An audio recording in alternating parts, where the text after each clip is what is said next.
Angela. Good morning. Good morning sa iyo at good morning sa mga kasama natin dyan sa bahay. No? Kanina pa, hindi na nga ako nakapagpaalam sa inyo kasi ang aga naming umalis mula dyan sa UNTV para puntahan nga itong lugar kung saan dito natin isasagawa yung ating ikonsulta mo sa barangay. Nandito tayo ngayon sa barangay Pandayan, May Kawayan, Bulacan. At syempre ito pong barangay na ito ay pinangungunahan ni Kapitan Albert Joseph Cruz. Marami silang mga constituents dito, nasa 10,000.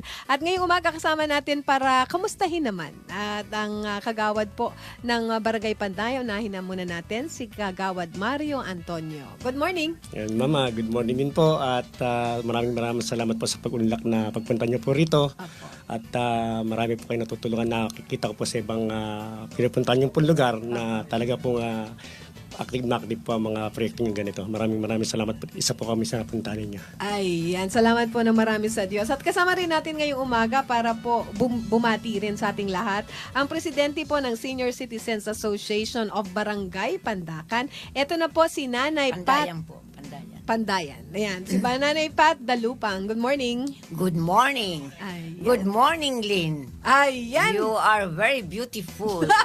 Thank you. We are being inspired by your presence. Yeah, thank you. Kamusta naman po ang mga senior citizen ng Barangay Pandayan, Nanay? Well, sa Barangay Pandayan ng senior citizens ay maunlad kami at mga malalakas pa. Patuloy ang paglakad dahil ang aming activity talaga ay unang-unang activities namin ay every first Monday of the month, meron kaming lakad-agahan.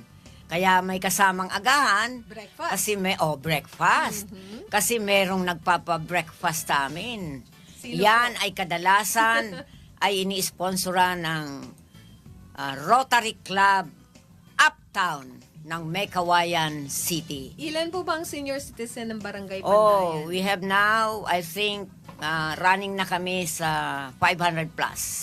500. Okay, so dadagdagan natin yan na. Pag naging taga-Pandayan ako, mag-apply ako sa inyo. Pag-aabot ko ng tamang edad para maging senior citizen. Ang layo pa naman, Lynn, yan. No, You're still very young, Kaya alam di na lang ba? kita, Nay. Si Nanay po ay 79 years old. Yes, natin. and I'm 80. running for 80 by March. Pero mukhang 50 ka lang din. Oh, thank you. Purihin ang Diyos. Talagang napakabuti ng inyong mga pagpupugay dito sa UNTV.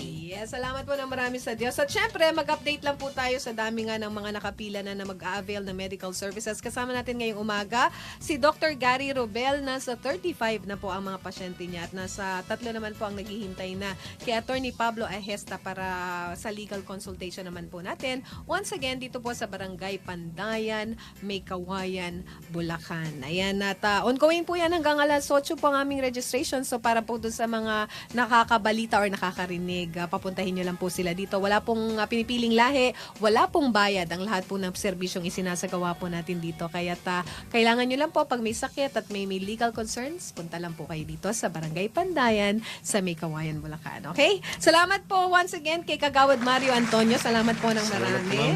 Of course, kay Nanay Pat, salamat po ng marami. Lalong-lalo na sa magaganda mong words sa akin. Yan.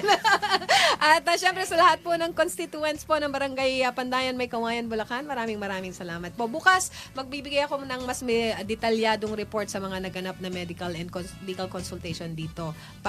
Syempre, pag punta natin dyan sa bahay ni Kuya. Okay, back to you, Angela.